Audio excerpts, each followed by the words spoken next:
Hola, bienvenidos a Tomando el Centro. Ahora tendremos un episodio hablando de la relación tóxica entre Estados Unidos y China. ¿Tú cómo crees que sea el nuevo orden mundial? Bueno, Alejandro, después de pensarlo detalladamente, creo que será como mi ex bipolar.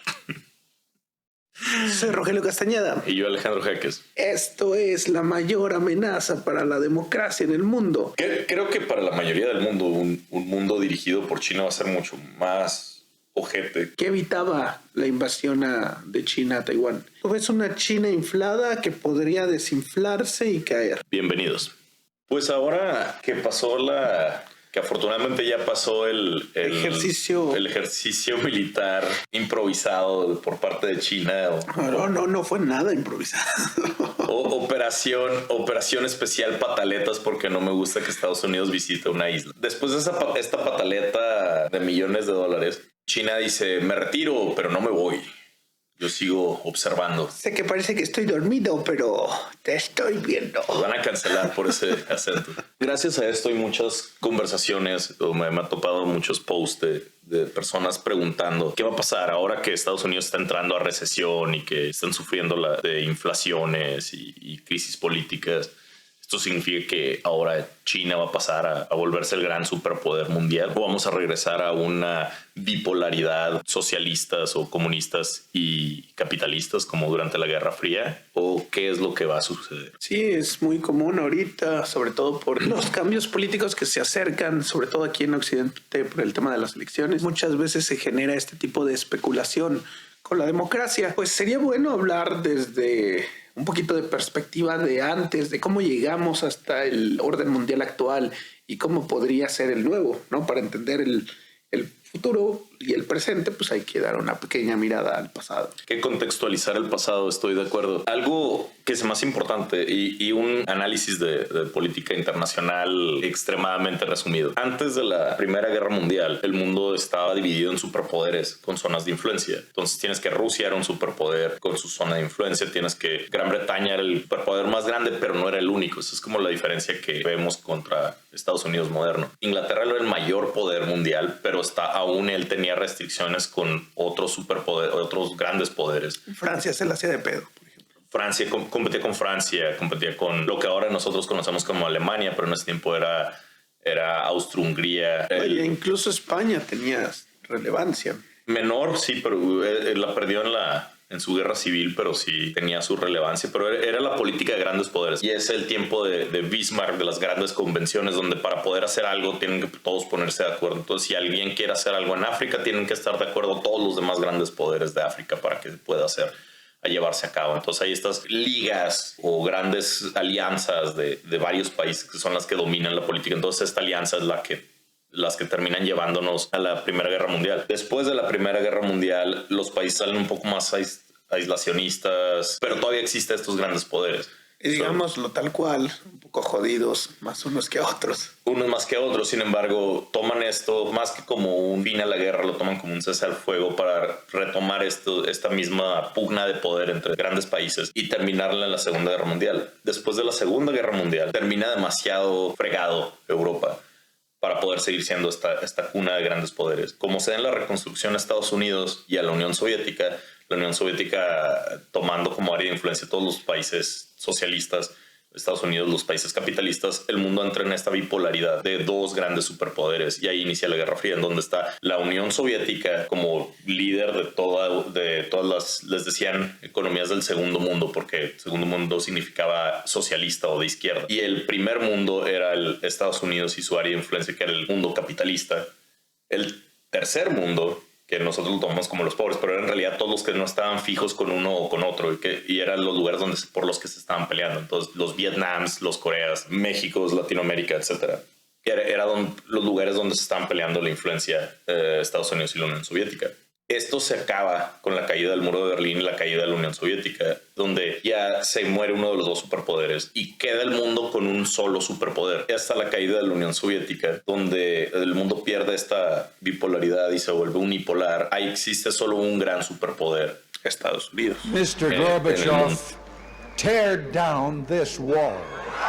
Esto ha pasado muy raras veces en el mundo. pasó quizás con Roma, y aún ahí eran superpoderes locales, ¿no? Roma, Alejandro Magno, China, Ming, España en América. Es extraño que el mundo, y ahora que todo el mundo haya un solo poder político donde todos los demás se orientan hacia él, ¿no? No necesariamente los rige, porque es más un poder suave, es un poder de convencimiento, de económico. No es un poder militar como en Roma. Estados Unidos no llega y toma a tu gente y los crucifica para que sigan leyes, sino que Estados Unidos usa poder suave y poder militar para lograr sus fines. Esto duró desde los 90 hasta los 2010, donde Estados Unidos empieza a perder esta influencia a nivel mundial y empiezan a haber estos roces de poder. En ese periodo, Estados Unidos se fue de ser creo que el 40% de la economía mundial a 20 y tantos % de la economía mundial. Entonces ha perdido mucha influencia de la que tenía, de ser la única moneda que se mantenía en reservas, a que ya ahora hay monedas que pelean al tú por tú con él, como el euro. En efecto, el poderío de Estados Unidos ha disminuido. Y su esfera de influencias.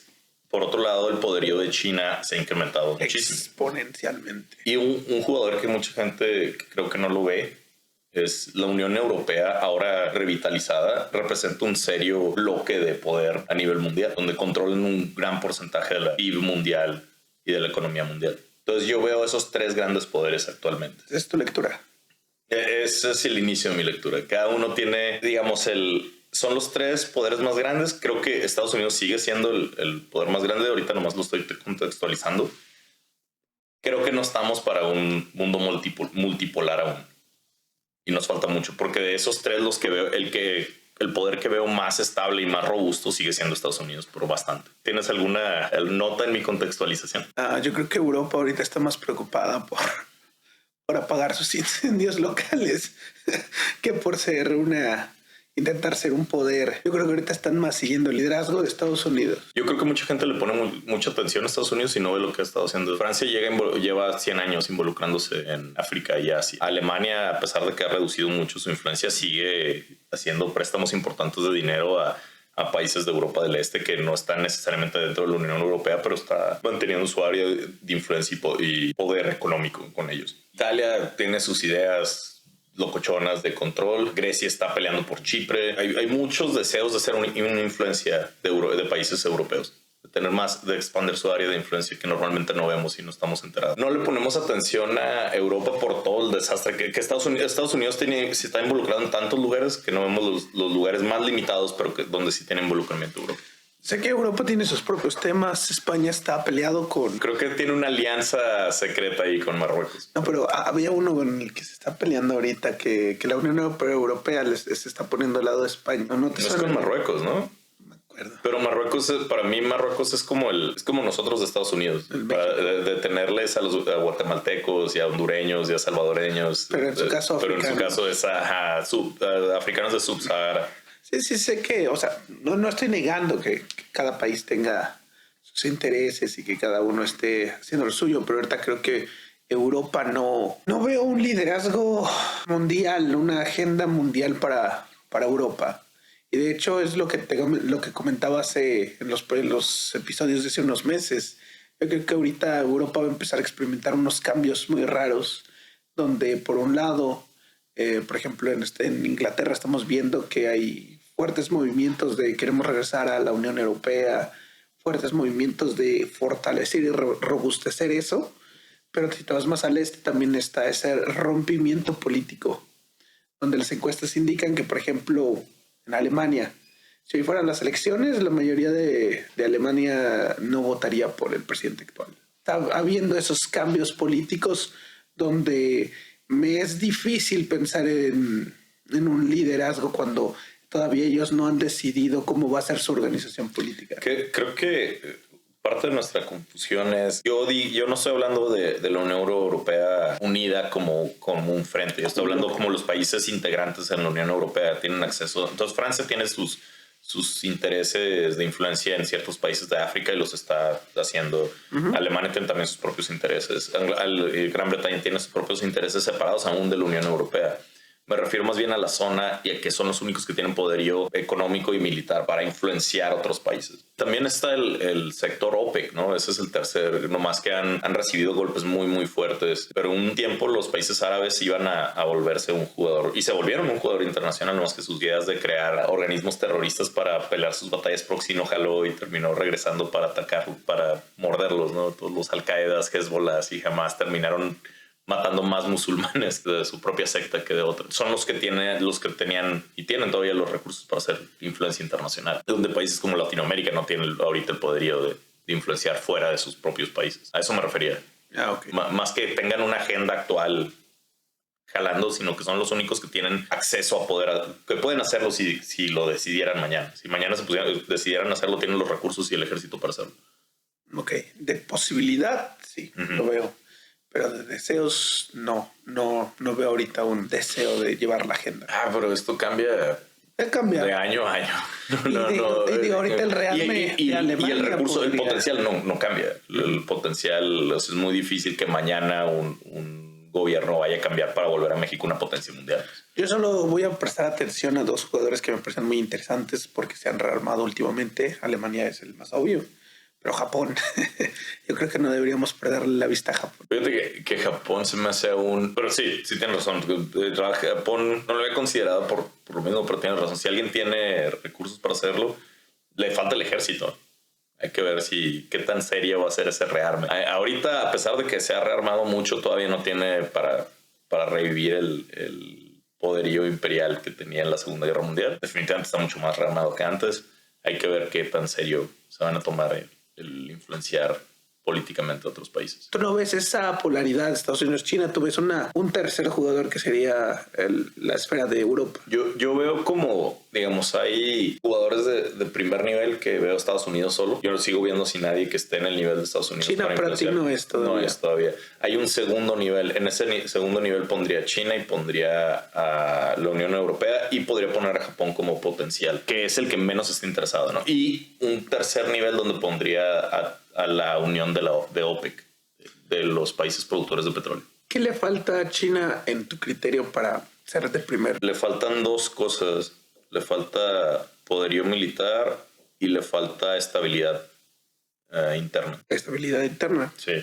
Creo que China está a punto de sufrir una crisis económica pesadísima. Todavía la pueden librar, pero no sé, le doy muy bajas probabilidades de que libre una crisis, su primera gran crisis económica desde la caída del modelo de Mao en los 70s. ¿Esta crisis se da por el tema del COVID? No, el COVID creo que los impactos del COVID en general, obviamente en la economía fueron malos, pero no más malos o no necesariamente más malos que en el resto del mundo. Es difícil ver mucho de lo de China por ser un país tan blindado, entonces muchos de sus números no puedes confiar en ellos.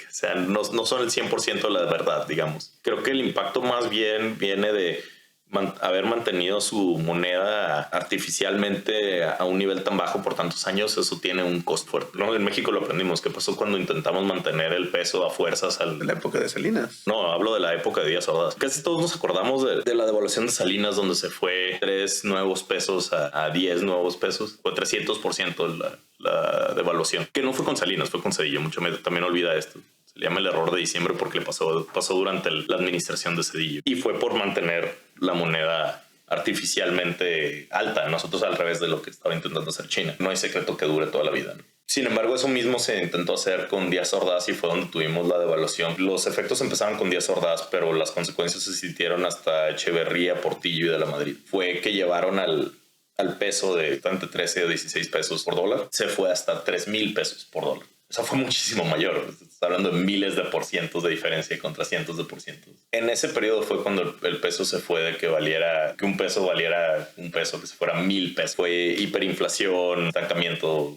falta de crecimiento y ese periodo es conocido como la década perdida porque económicamente nos fuimos para atrás. El término es 10 años, pero fue mucho mayor. China está a punto de que le pase eso. Así como de casi inminente. Casi inminente, sí. De que ocupan un genio financiero o económico para que le saque la vuelta. Todavía es posible sacarle la vuelta, pero es como cuando ya está el vato a punto que le da el paro cardíaco y apenas va a empezar a hacer ejercicio. Puede hacerlo, tal vez. ¿Pero en esta década o así de menos tiempo?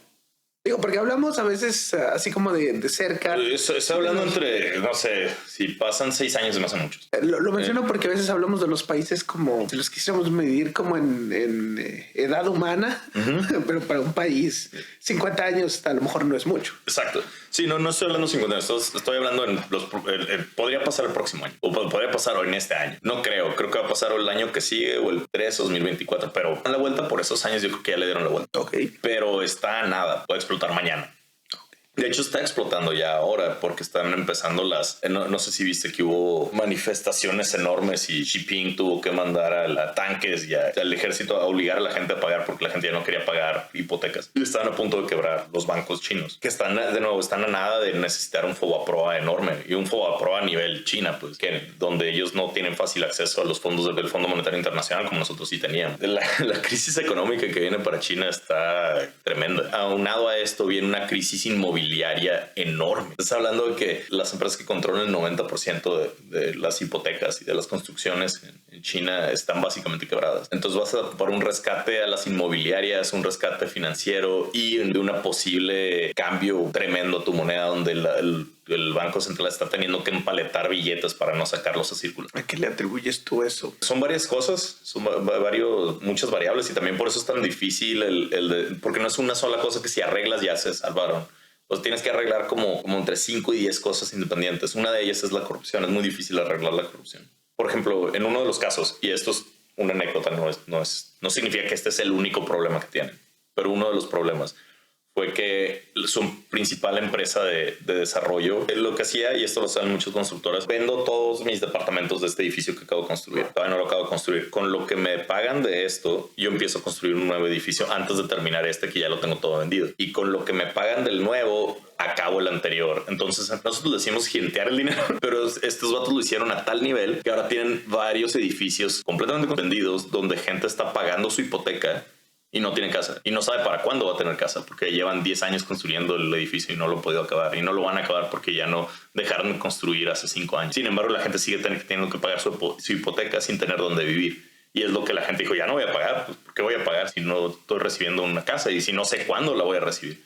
Porque los obligaron a pagar las adelantadas. Pero entonces el banco que hizo la hipoteca está quebrado y la empresa que debe construir el edificio está quebrada. Entonces no hay ni siquiera que, o sea, si dejas de pagar, pues ¿qué les van a embargar? No hay casa. ¿Qué van a hacer? ¿Van a rescatar a la empresa constructora que actuó mal? ¿La gente de esa empresa se fue con los fajos o...? En teoría todavía están ahí, pero por ejemplo los trabajadores de esa empresa, los dueños obligaron les empezaron a pagar a los trabajadores en deuda de esa empresa. Entonces básicamente les empezaron a pagar con pagares. Ah, sí, te debo tanto dinero, pero ahí lo vemos. Entonces a ese nivel, o sea, ya le deben a sus empleados, le deben al Estado, le deben a sus clientes, están completamente endeudados. Esto empezó antes del COVID, empezó este problema. El gobierno dijo, yo no voy a rescatar a esa empresa, si pasa algo mal la voy a embargar y me va a valer gorro. Pero ahora no sé qué pasó, pero no le embargó. Y no es como que China diga, que el gobierno chino diga, no, es que nos tocamos el corazón y somos muy gentiles y sensibles y no hacemos cosas así como expropiar. No, ellos lo expropian en cuanto consideran beneficioso. El que no lo hayan hecho me dice que se dieron cuenta que si truena eso es posible que truene toda la economía junto con ello. Como una crisis similar a la del 2007 y 2009 en Estados Unidos. Entonces vienen esas dos crisis juntas, la crisis monetaria y la crisis hipotecaria. Eso puede, de nuevo, puede ser una década perdida para China, puede ser 20 años de crecimiento, puede ser N, pero el punto es que eso les detiene su idea de influenciar al mundo fuera de China. Tienen que resolver esos problemas locales y no van a terminar como la Unión Soviética, que ignoró sus problemas locales a cambio de seguir peleando este duopolio de poder con Estados Unidos y los terminó quebrando. Entonces China podría perder su influencia sobre África y América Latina. Sí, si no arregla esos problemas locales. O si le explotan esos problemas locales. Vale. Ya vimos lo del lado de China. ¿Qué opinas de lo que se dice de Estados Unidos? De que ahorita tiene su inflación muy alta, de que muchos opinan que podría irse a recesión. ¿Tú crees que eso podría afectar el top que mencionabas? Fíjate que yo creo que como anunciaron muy temprano la muerte de Estados Unidos. Estados Unidos está al contrario, creo, de China, donde Estados Unidos se ve frágil ahorita, pero se ve frágil porque lo habíamos visto tan fuerte. Y definitivamente no está tan fuerte como hace 20 años, como cuando estaba Bush hijo tomando control del poder económico, militar más fuerte, indudable del mundo. Ahorita no está tan fuerte como en ese momento. Sin embargo, ve, por ejemplo, la inflación. Están controlando la inflación. La han estado bajando y están ahorita abajo del promedio mundial de inflación, siendo que ellos son, de nuevo, un 20-25% de la economía mundial. Entonces, sus cambios a la tasa de interés están controlando la inflación y están fortaleciendo su moneda. Estados Unidos es un país principalmente importador. A diferencia de China, a Estados Unidos les sirve que el dólar suba porque ahora ellos pueden comprar más cosas. Como ellos compran mucho del resto del mundo, ahora pueden comprar más cosas. Entonces es útil para ellos. No sé si viste, inclusive un rato el euro y el dólar tuvieron paridad. Eso significa que todo el mundo quería dólares. Todo el mundo le está apostando a que Estados Unidos le va a ir bien porque Estados Unidos está subiendo las tasas de interés. Entonces... Y a Europa tampoco le está yendo bien, entonces... Una mezcla de factores, tienes razón. Por otro lado, tienes que los trabajos creados creo que en este cuarto, como empató al mayor nivel de empleo que ha tenido en toda su historia. Su moneda vale más, toda su gente está trabajando, está produciendo empleos, está jalando inversiones internacionales, digamos su macro se ve muy bien. Además de esto, acaban de pasar una ley de control de inflación, creo que le pusieron. Metieron inversiones e incentivos para llegar a de disminuir emisiones y de controlar el cambio climático. Además, metieron para apoyar y mejorar los beneficios para sus veteranos militares. Además, metieron para hacer más baratas las medicinas para los americanos promedio. Entonces, no estoy diciendo que todo se arregló. No están ahora viviendo en la utopía gringa bien bonita del sueño americano, pero se están viendo trabajos hacia mejorar. Entonces Estados Unidos, a pesar de que ahorita está golpeadón, se ve que va para arriba. Y China, al revés, todo lo que tiene es una bomba de tiempo que está a nada de explotarle. Las tendencias de los dos no podrían ser más diferentes. Claro, mañana el 2024 puede volver a ganar Trump y decir, voy a volver a quemar todo el país y robarme la lana que pueda, ¿no? De nuevo, puede cambiar y puede que China agarre a un Alejandro Magno, pero de economía, y lo saque del hoyo bien machín. O que saquen el oro de Uganda. O pues resulta que todo el oro de Uganda sí jaló y se lo toman y con eso arreglan todas sus broncas. No lo sé. Hay eventos... N variables. Hay eventos coyunturales muy grandes que pueden pasar. Mi punto aquí es que veo la estabilidad de Estados Unidos incrementar. La estabilidad económica doméstica de Estados Unidos está incrementando al mismo tiempo que la estabilidad de China está disminuyendo. Y eso lo hace un mal momento para que China quiera entrar en aventuras en Taiwán. Híjole, ahí no sé cómo, no veo tan fácil el escenario para Taiwán porque ha ido perdiendo reconocimiento internacional a lo largo de los años. Creo que actualmente solo 14 países lo reconocen, entre ellos países como el Vaticano, Guatemala, países que no van a intervenir militarmente por él. Veo que Estados Unidos y la Unión Europea han movido mucha inversión para generar sus propios chips, así como en caso de así de Taiwán, yo te apoyo, pero por si acaso voy invirtiendo acá. Veo empresas pidiéndole a Taiwán que escriban en sus notitas Made in China, entonces no veo tan fácil el escenario para Taiwán en estos momentos. Sí veo posible que China simplemente la adhiera tarde o temprano. Y creo que China tiene esa cultura de paciencia de poco a poco. Yo creo que puede pasar y creo que realmente la pugna de Taiwán va mucho en el tema tecnológico. 3 preguntas ahí. Una, ¿la situación en Taiwán es precaria? Sí, pero creo que siempre lo ha sido.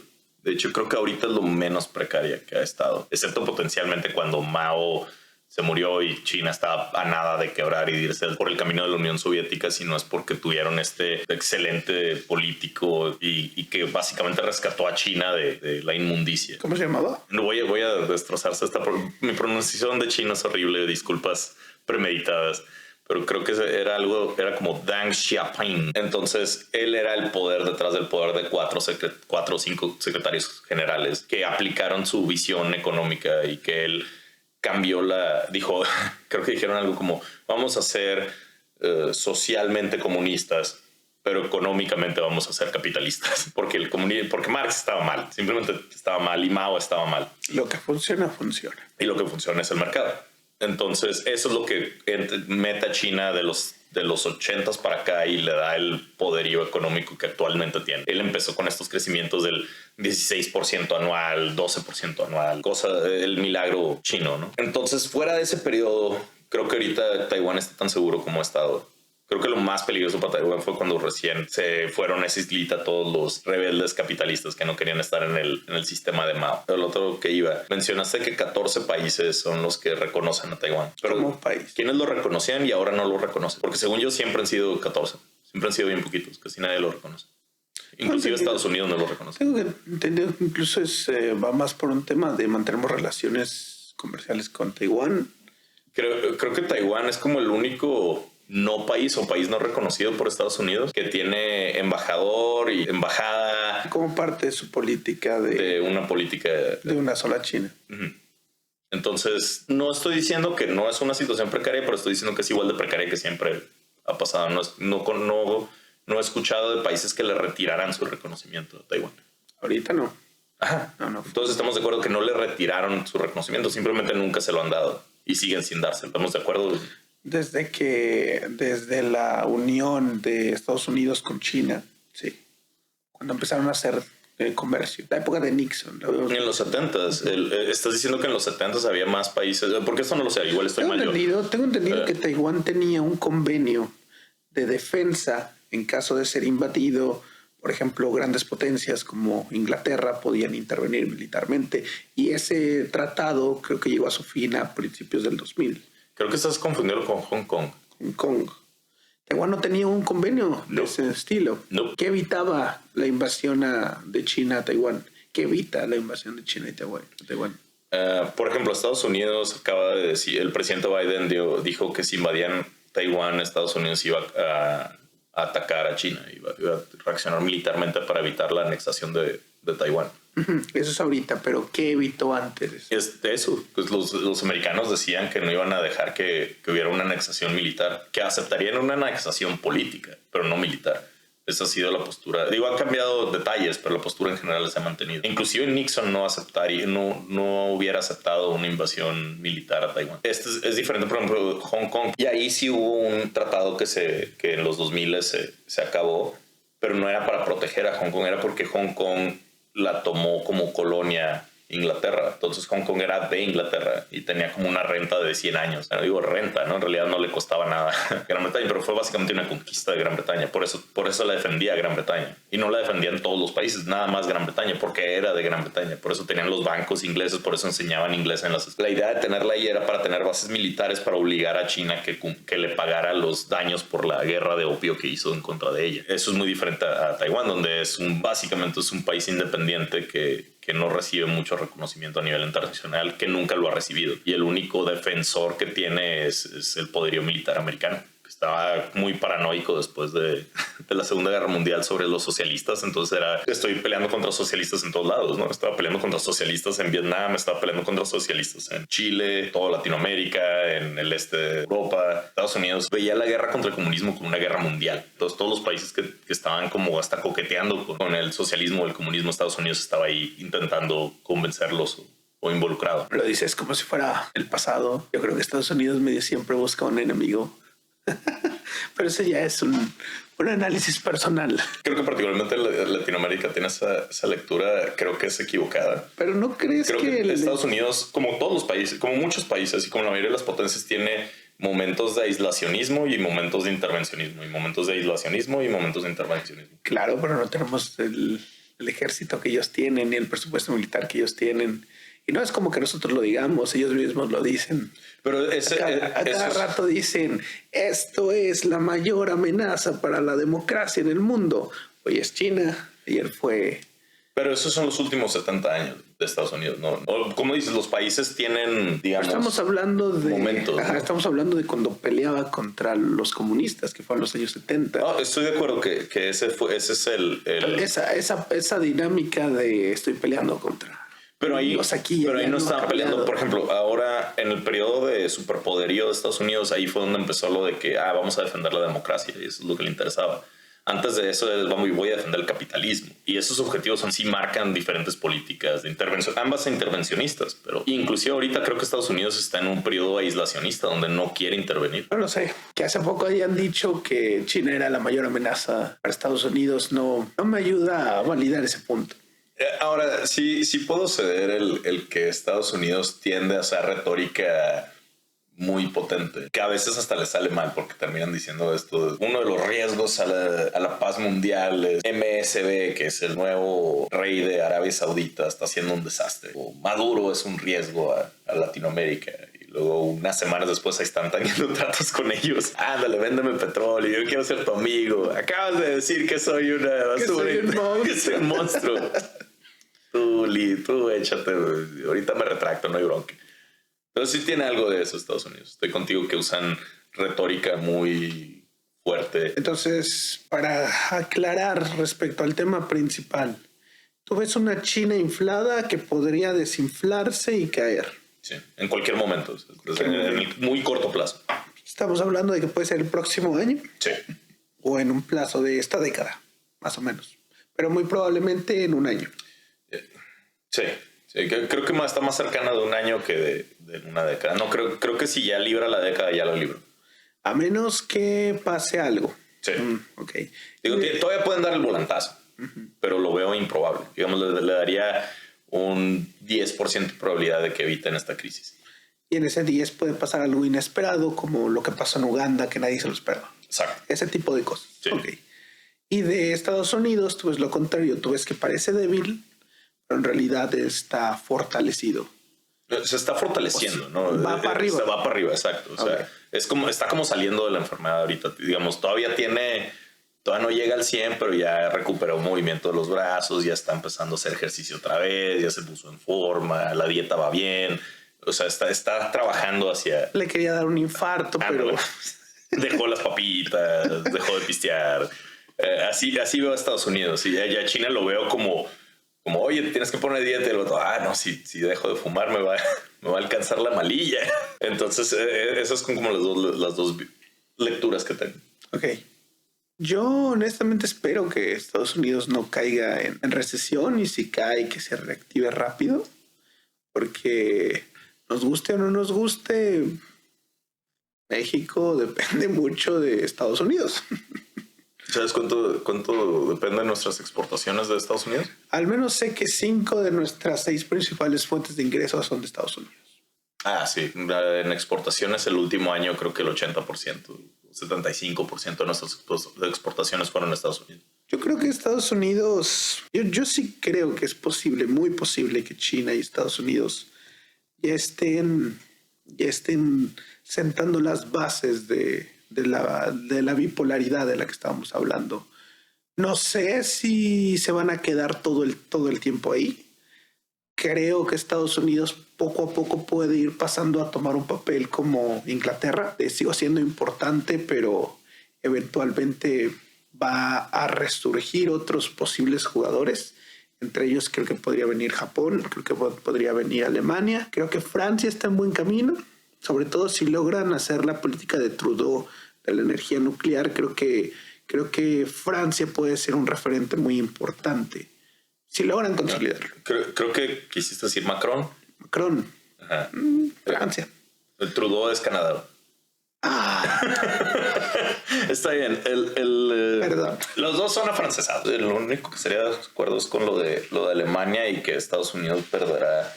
Creo que si Estados Unidos pierde relevancia internacional es por decisión propia, porque de nuevo tienen estos ciclos de aislacionismo contra intervencionismo y ahorita estamos en un periodo aislacionista de ello. Creo que aún Estados Unidos, o sea, actualmente Estados Unidos, aunque quiera ser aislacionista, no puede.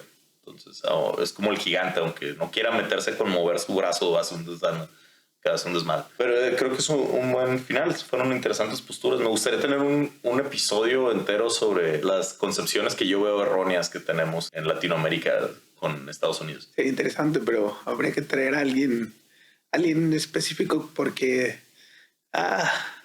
son demasiados temas. Sí son, y muchas veces vemos el efecto Latinoamérica como todo Estados Unidos, cuando éramos nada más un escenario del... Pero es porque nos afecta. Claro, ¿no? Entiendo esa miopía, ¿no? Yo también la compartí muchos años. Tuve que leer mucho para ver ese otro, que éramos solamente un escenario. Y se siente feo porque quiero ser el importante, ¿no? Yo quiero ser el héroe de mi película. Estoy seguro de que si mi vecino trata bien a su amigo del trabajo, pero conmigo tiene una relación complicada, pues mi opinión no va a ser muy positiva, pero... Es muy buen padre de familia, pero me avienta la basura en mí. en mi patio. Pero sí están interesantes, si están interesados en comentar este tema con nosotros, si les gustó este tema o quieren que ahondemos más en él. Como no platicamos mucho del impacto que tendría con nosotros que China tomara poderío internacional. A nosotros nos sería de la fregada, porque como estamos con Estados Unidos, que queramos o no ahorita, desenmarañar la economía mexicana de la americana es casi imposible en este momento. Entonces, si se hunde Estados Unidos, ahí vamos con él. Pero creo que hasta cierto punto América Latina tiene este extraño privilegio de... O sea, nosotros sí estamos con Estados Unidos. Sí. Es México, obvio. México es único. Es obvio, pero creo que la mayoría de los países latinos puede jugar este juego de... Yo estoy con los dos. Sí, creo que yo estaba hablando en específico de México. Comparto tu lectura que el resto de Latinoamérica puede jugar el juego. Creo que para la mayoría del mundo, un mundo dirigido por China va a ser mucho más ojete que un mundo dirigido por Estados Unidos. Pero como dices, hay peores perdedores y nosotros seríamos de los peores en este caso. Entonces, sí tengo un beneficio personal a que China no tome control del mundo. Sí tengo ese sesgo y ese prejuicio a favor. O en contra, más bien. Quiero cerrar este programa mencionando algo. Cuando empezaron los primeros debates en Europa sobre qué otros compradores a los que podemos acudir para ya no tener que depender del gas ruso, la mayoría de los analistas coincidían en no se puede porque la infraestructura la generamos así por mucho tiempo. Ahorita, aunque quisieran, primero tienen que construir infraestructura y ya después nos pueden surtir. Entonces la mayoría de las lecturas va muy encaminada a eso de creo que esta es una oportunidad importante para que los países más de primer mundo, como los mencionábamos, puedan ver en otras economías sólidos aliados en el sentido de tal vez me cueste un poquito más, pero me conviene estar bien con el vecino y tener buena infraestructura, porque en caso de un problema como el que se suscita ahorita con la guerra de Ucrania, esto me puede dar estabilidad. Creo que esta es una oportunidad interesante en la historia de la humanidad, sobre todo para los países en vías de desarrollo. Y con eso quiero terminar. Espero que el nuevo orden mundial al que vamos dirigiéndonos poco a poco, sobre todo sea beneficioso para los países en vías de desarrollo. Va a ser beneficioso para quien esté dispuesto a tomar la oportunidad. Estados Unidos no nació siendo una potencia mundial, nació siendo un experimento de democracia en un mundo lleno de totalitarismo y grandes poderes. Fue toma de oportunidad la que lo llevó a ser el principal poderío mundial. Creo que debemos, más que esperar que la luz nos pegue y encontremos más yacimientos de litio, de petróleo y que los redistribuyamos, no deberíamos de estar pensando en cómo nosotros logramos hacernos de esas oportunidades, logramos hacernos de ese poderío. ¿Quieres desenmarañar la economía con Estados Unidos? Agarra y empieza a invertir en ingenieros que sepan qué hacer con el litio, que sepan hacer baterías. Empieza a producir baterías locales, pero con la mejor tecnología, no baterías baratas, ¿no? Empieza a invertirle a que, como lo hizo Taiwán. Taiwán no le invirtió a que, en Taiwán encontramos un montón de microchips. No, le invirtieron a su población. Le invirtieron a entrenar a su gente de buenos niveles de educación, a que crear empresas locales y que la gente tuviera la libertad de buscar su felicidad y buscar oportunidades para vivir bien. Creo que eso es lo que debe de hacer México y todos los países latinoamericanos, pero en particular es lo que deberíamos hacer nosotros. No esperar a que la coyuntura del nuevo orden mundial nos dé oportunidades. No, nosotros buscarlas y crearlas para nosotros. Es un buen cierre. Es un buen cierre. Hay que buscar la oportunidad en esta coyuntura. Y con eso tomamos el centro. Soy Rogelio Castañeda. Y yo, Alejandro Jaques. Buenas noches. Buenas noches. Pero no es justo.